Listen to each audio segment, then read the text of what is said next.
Hello friends, ഈ വീഡിയോയിൽ നമ്മൾ നോക്കാൻ പോകുന്നത് റൂത്ത് ഹർവിറ്റ്സ് ക്രൈറ്റീരിയയുടെ വേറെ ഒരു പ്രോബ്ലമാണ്. ക്വസ്റ്റ്യൻ നോക്കാം.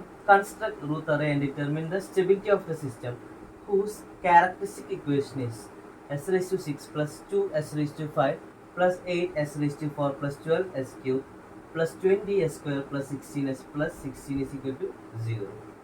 Also determine the number of roots lying on the right half of S plane, left half of S plane and on the imaginary axis. അപ്പോൾ നമുക്കിവിടെ ക്യാരക്ടറിസ്റ്റിക് ഇക്വേഷൻ നമുക്കിവിടെ തന്നിട്ടുണ്ട്. നമ്മളിവിടെ എന്താണ് റൂട്ട്സ് എവിടേക്കാണെന്ന് ഇവിടെ കണ്ടുപിടിക്കണം. അതുപോലെ സ്റ്റെബിലിറ്റി ചെക്ക് ചെയ്യണം. അപ്പോൾ നമ്മൾ ആദ്യം റൂത്ത് അറേ ക്രിയേറ്റ് ചെയ്യണം. അപ്പോൾ അതെങ്ങനെയാണ് നമുക്ക് നോക്കാം. നമുക്ക് ക്യാരക്ടറിസ്റ്റിക് ഇക്വേഷൻ എടുക്കാം. അപ്പോൾ എടുത്തു കഴിഞ്ഞ് കഴിഞ്ഞാൽ ഇവിടെ ഹയസ്റ്റ് പവർ വരുന്നത് E1 ആണ് വരുന്നത്, s6. അപ്പോൾ നമ്മൾ റോ 1-ൽ E1 പവേഴ്സിൻ്റെ എഴുതാണ്, അതായത് s6 s4 s2 s0.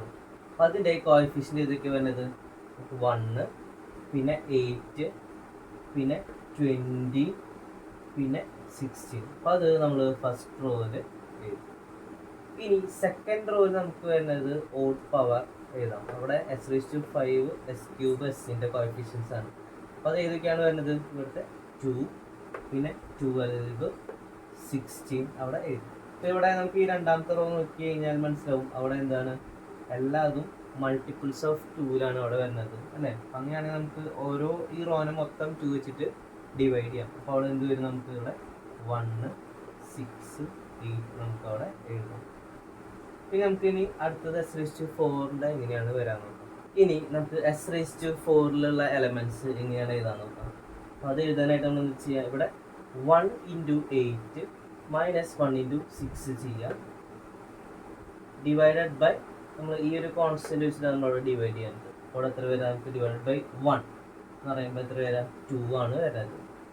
ഇനി അതുപോലെ തന്നെ നമ്മൾ അടുത്തത് 1 × 20 - 1 × 8 ഡിവൈഡഡ് ബൈ ഇതേ 1 നമ്മൾ ചെയ്യാണ്. അപ്പോൾ അവിടെ എത്ര വരാം? നമുക്ക് 20 - 8 എന്ന് പറയുന്നത് 12 കിട്ടും.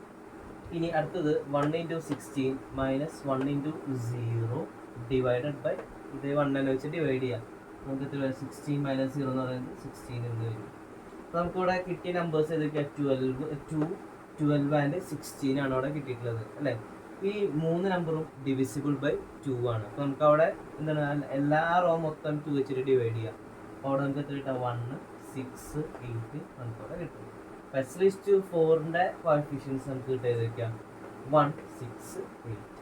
അപ്പോൾ നിങ്ങൾ രണ്ട് റോയും, അതായത് s5-ൻ്റെയും s4-ൻ്റെയും റോ ശ്രദ്ധിച്ചാൽ മനസ്സിലാവും അവിടെ എന്താണ് സെയിം എലമെൻറ്റ്സ് ആണ് അവിടെ വരുന്നത്. ഈ സെയിം എലമെന്റ് എന്ന് പറയുമ്പോൾ അടുത്ത റോയിൽ നമ്മൾ കാൽക്കുലേറ്റ് ചെയ്യുമ്പോൾ എന്താ ഉണ്ടാവുക? 1 × 6 - 8, ഇവിടെയും 1 × 6 വരും, അല്ലേ? അപ്പോൾ അവിടെ ആ ഫസ്റ്റ് എലമെൻറ്റും ഈ ഒരു റോ മൊത്തം അവിടെ 0 ആയിട്ട് അവിടെ പോകും, അല്ലേ? അപ്പം അങ്ങനെ വരുമ്പോൾ നമ്മൾ എന്ത് ചെയ്യണം? അവിടെ ഓക്സിലറി ഇക്വേഷൻ എഴുതണം.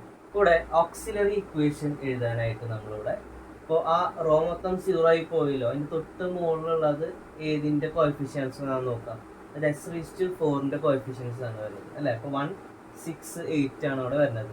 അപ്പോൾ നമ്മൾ അത് യൂസ് ചെയ്തിട്ട് നമ്മളോട് ഒരു ഇക്വേഷൻ എഴുതുന്നതിന് നമ്മളുടെ ഓക്സിലറി ഇക്വേഷൻ എന്ന് പറയുന്നത്. അപ്പോൾ ലെറ്റ് A = നമുക്ക് ഇവിടെ s4 ആണല്ലോ, അപ്പോൾ ആ 1 അതിൻ്റെ കോഎഫിഷ്യൻറ്റ്. അപ്പോൾ s4 പ്ലസ് ഇനി അടുത്ത E1 പവർ വരെ s² ആണ് വരിക, അല്ലേ? അപ്പോൾ അതിൻ്റെ കോഎഫിഷ്യൻ്റ് ആയിട്ട് 6 വരും. അപ്പോൾ അവിടെ 6s² പ്ലസ് കോൺസ്റ്റൻറ്റ് 8 എന്ന് വരും. ഇനി നമ്മൾ അതിനൊരു വട്ടം ഡിഫറൻഷിയേറ്റ് ചെയ്യാം. അപ്പോൾ അതായത് dA/dS ചെയ്യണം. s4-നെ ഡിഫറൻഷിയേറ്റ് ചെയ്യുമ്പോൾ 4s³ എന്ന് വരും. പ്ലസ് ഇവിടെ s²-ൻ്റെ 2s ആണ് വരുന്നത് ഡിഫറൻഷിയേറ്റ് ചെയ്യുമ്പോൾ. അപ്പോൾ 2 × 6 പറയുമ്പോൾ അവിടെ 12s എന്നവിടെ വരും. അപ്പോൾ ഇതാണ് dA/dS കിട്ടിയത്, 4s³ പ്ലസ് 12s എന്നവിടെ കിട്ടിയത്. അപ്പോൾ ഇത് നമുക്ക് ഇതിൻ്റെ കോഎഫിഷ്യൻസ്, അതായത് dA/dSൻ്റെ കോഎഫിഷ്യൻസ് യൂസ് ചെയ്തിട്ട് നമുക്ക് അവിടെ s³ കോഎഫിഷ്യൻസ് എഴുതാം. അപ്പോൾ s³ എന്ന് പറയുന്നത് എന്താ പറയുക? ഇവിടുത്തെ s³ 4, അതുപോലെ 12 എഴുതി. അപ്പോൾ ഈ രണ്ട് നമ്പറും ഡിവിസിബിൾ ബൈ 4 ആണ്. അപ്പോൾ അവിടെ നമുക്ക് 1 and 3 എന്നവിടെ എഴുതാം. അപ്പോൾ s³ കോഎഫിഷ്യൻസ് നമുക്ക് അവിടെ കിട്ടി. ഇവിടെ s³ സ്ഥാനത്ത് അതിൻ്റെ കോഎഫിഷ്യൻസ് ചെയ്തൊക്കെ നമ്മൾ എഴുതാം 1-ഉം അതുപോലെ ഇവിടെ 3-യും വരും. പിന്നെ ബാക്കിയുള്ള കോഎഫിഷ്യൻസ് നമ്മൾ കണ്ടുപിടിക്കുമ്പോൾ, അതായത് s²-ൻ്റെ കോഎഫിഷ്യൻ എന്ന് പറയുമ്പോൾ ഇതേപോലെ തന്നെ 1 × 6 - 1 × 3/1 ചെയ്യുക. അപ്പോൾ 3 എന്ന് വരും. അതുപോലെ 1 × 8 - 1 × 0/1 എന്ന് പറയുന്നത് അവിടെ 8 വരും. അപ്പോൾ ആ റോ എന്ന് പറയുന്നത് 3.8 ആണ് അവിടെ വരുന്നത്. അതുപോലെ എസിൻ്റെ കോഎഫിഷ്യൻ എന്ന് പറയുന്നത് 3 × 3 - 1 × 8/3 ആണ് വരുന്നത്. അത് ചെയ്യുമ്പോൾ 0.33 എന്ന് വരും. അപ്പോൾ S⁻0ൻ്റെ കോഎഫിഷ്യൻ എന്ന് പറയുമ്പോൾ 0.33 × 8 - 3 × 0/0.33 എന്ന് പറയുമ്പോൾ അവിടെ 8 എന്നവിടെ വരും. ഇതാണ് നമ്മുടെ റൂട്ട് അറേ എന്ന് പറയുന്നത്. നമ്മൾ ഈ റൂട്ട് അറേയിൽ ഫസ്റ്റ് കോളം നോക്കാം. അപ്പോൾ ഈ ഫസ്റ്റ് കോളം നമ്മൾ താഴെ നിന്ന് ഇങ്ങനെ മുകളിലേക്ക് നോക്കുമ്പോൾ അവിടെ എല്ലാ എലമെൻസും പോസിറ്റീവാണ്. അതായത് there is no sign change. അപ്പോൾ നമുക്കിവിടെ സൈൻ ചേഞ്ച് ഇല്ലെങ്കിൽ കൂടിയിട്ട് നമുക്കിവിടെ ഒരു റോ മൊത്തം അവിടെ 0 ആയിട്ട് പോയി. അപ്പം അങ്ങനെ റോ മൊത്തം 0 ആയിട്ട് പോയി കഴിഞ്ഞ് കഴിഞ്ഞാൽ അത് ഇൻഡിക്കേറ്റ് ചെയ്യുന്നത് എന്തായിരുന്നു? അവിടെ നമുക്ക് some roots are lying on the imaginary axis. അതായത് ഇമാജിനറി ആക്സിസിലാണ് കുറച്ച് റൂട്ടുകൾ അവിടെ ലൈ ചെയ്യുന്നത്. അപ്പോൾ അങ്ങനെ വരുമ്പോൾ നമുക്ക് ആ സിസ്റ്റം എന്ന് പറയുന്നത് കംപ്ലീറ്റ്ലി സ്റ്റേബിൾ എന്ന് പറയാൻ പറ്റില്ല. അപ്പോൾ അവിടെ മാർജിനലി അല്ലെങ്കിൽ ലിമിറ്റഡ്ലി സ്റ്റേബിൾ എന്നാണ് അവിടെ പറയാൻ പറ്റുന്നത്. നമ്മൾ നേരത്തെ എഴുതിയ ഓക്സിലറി പോളിനോമിയൽ ഇക്വേഷൻ ഉണ്ടല്ലോ, S⁴ + 6s² + 8 = 0. അപ്പോൾ ഇത് നമ്മൾ സൊല്യൂഷൻ കണ്ടുപിടിക്കുക, അതായത് റൂട്ട് കണ്ടുപിടിക്കാനായിട്ട് എന്താ ചെയ്യുക? ലെറ്റ് S² = x എന്ന് പറഞ്ഞിവിടെ കൊടുക്കാം. അപ്പോൾ നമുക്കിവിടെ S² പകരം x എന്ന് എഴുതി കഴിഞ്ഞാൽ ഈ ഇക്വേഷൻ എന്നുള്ള എങ്ങനെയായിട്ട് മാറും? x² + s² പകരം 6s എഴുതാം. അതായത് 6s + 8 = 0. അപ്പോൾ ഇതൊരു ക്വാഡ്രാറ്റിക് ഇക്വേഷനാണ്. നമുക്ക് കാൽക്കുലേറ്റർ സോൾവ് ചെയ്യാം, അല്ലെങ്കിൽ -b ± √(b²-) 4ac/2a ആ ഇക്വേഷൻ യൂസ് ചെയ്ത് കഴിഞ്ഞാൽ നമുക്ക് അവിടെ കണ്ടുപിടിക്കാം. അപ്പോൾ നമുക്ക് ചെയ്തപ്പോൾ കിട്ടിയത് x = -2 or x = -4. അപ്പോൾ ഇവിടെ x ആണ് നമുക്ക് ഇവിടെ കിട്ടിയത്. x എന്ന് പറയുന്നത് s² ആണ് അല്ലേ? അപ്പോൾ s² = -2 and -4 ആണ് കിട്ടിയിട്ടുള്ളത്.